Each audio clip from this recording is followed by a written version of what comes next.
Salutare cățelușii mei! Astăzi mă joc cu sinuma-astea.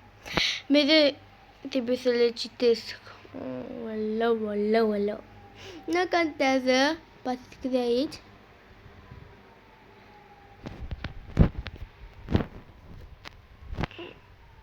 Nu. Uitați-vă, așa arăt eu pe Roblox, dacă și mă cheamă pe Roblox. Nu mai zic. Poate. Oricum știți cum arăt. Unde? Mă duc? Deja s-a dus altcineva. 5.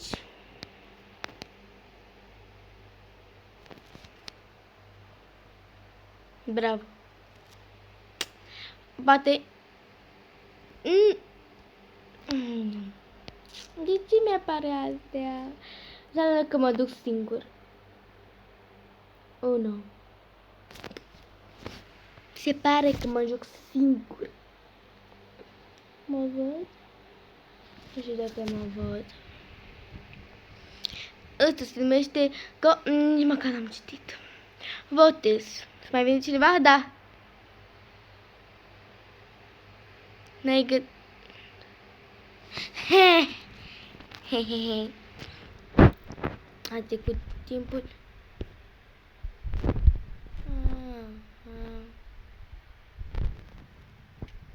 Știu deja jocul ăsta. Știu. Pungile. Job, cum te cheamă? Taylor Anderson. Corect. Unde? New York. Trebuia New York, nu Chicago.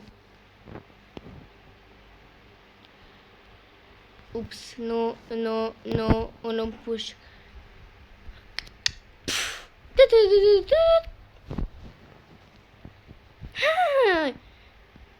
Ce m-ai speriat?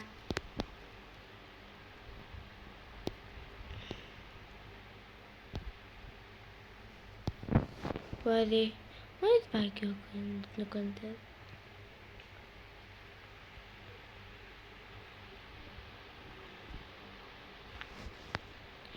Oare câte gheare are baba? Nu mi-e frică de Bau.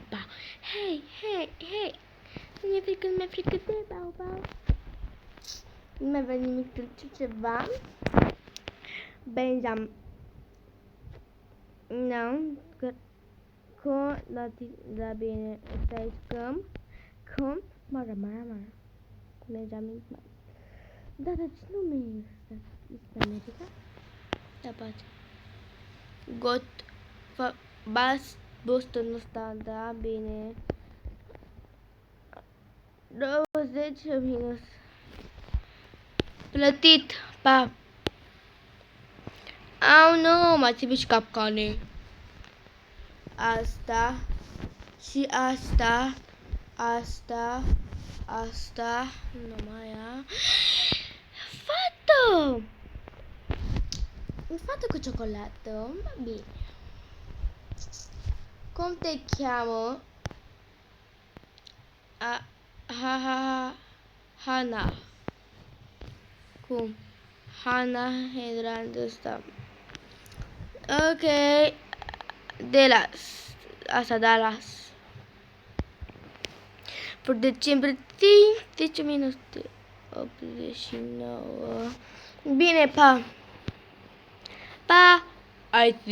Trebuia să dai cu mâna. Bună.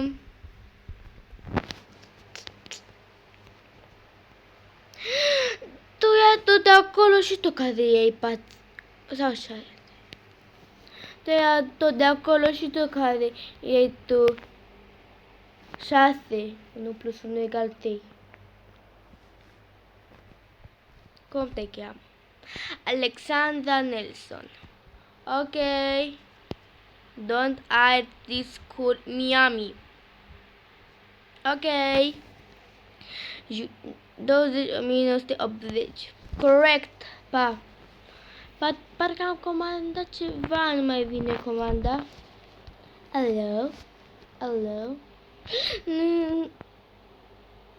Plec. Trebuie să plec.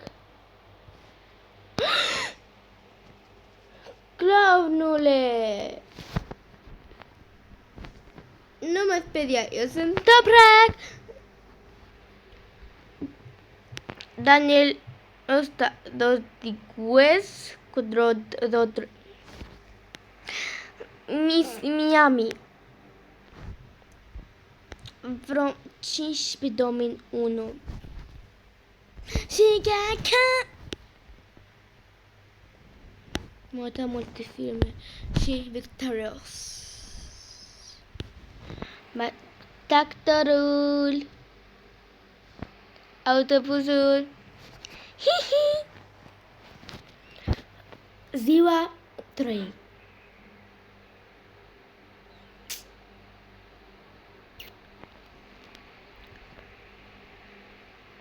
Uitați ce de uitați ce de pe sunt. Dacă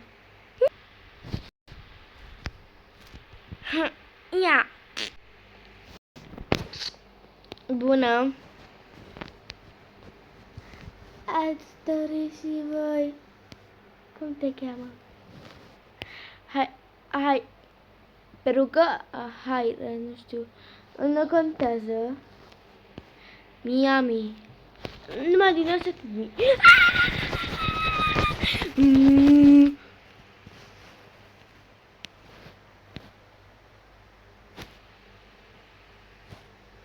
Bună.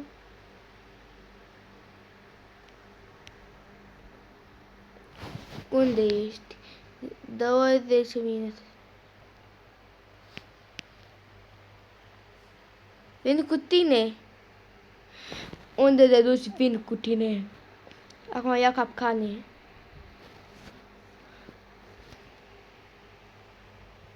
Tu stai aici până comand eu, da? Ok?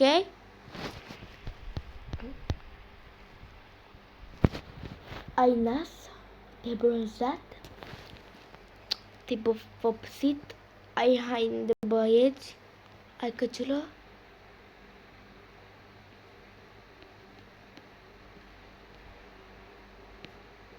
Ești albă? Frumoasă? Urâtă? Ai degete?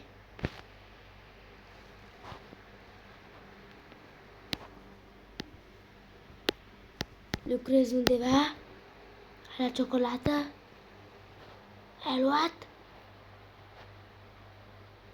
Dar când? Bine. Trebuie. Da, stai un pic. De ce mi-e frică? Pentru că m-am ridicat în viața reală. Când mă sperii, las telefonul pentru că este un joc. Și că mă uit din jur în viața mea, realitatea mea, totul e normal, relaxant. Am pus speriat de șapca ta. Bine.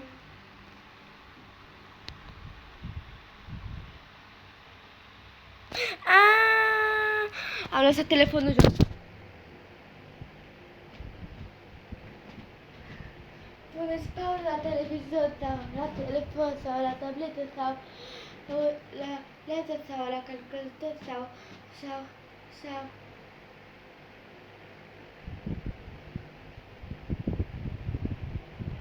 la ceva ca să uitați-vă pe geam, mă uit pe geam și văd o cioară.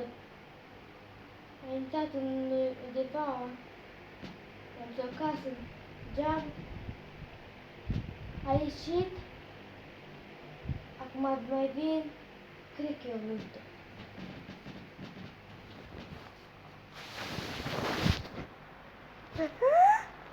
Tot tu? Te-ai luat?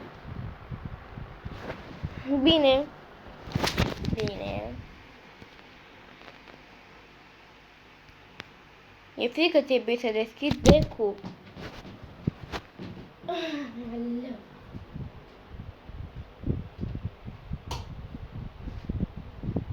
Gata. Am deschis becul. Haide. E ora 1 și...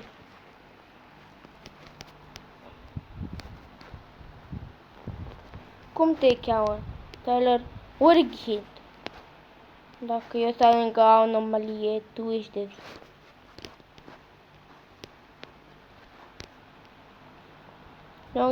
New York, ok. Unde? Nikind 29.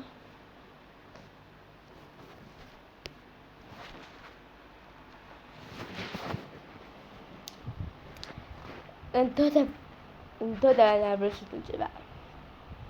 Mâine după 58, va urma 59. Pa! Nu!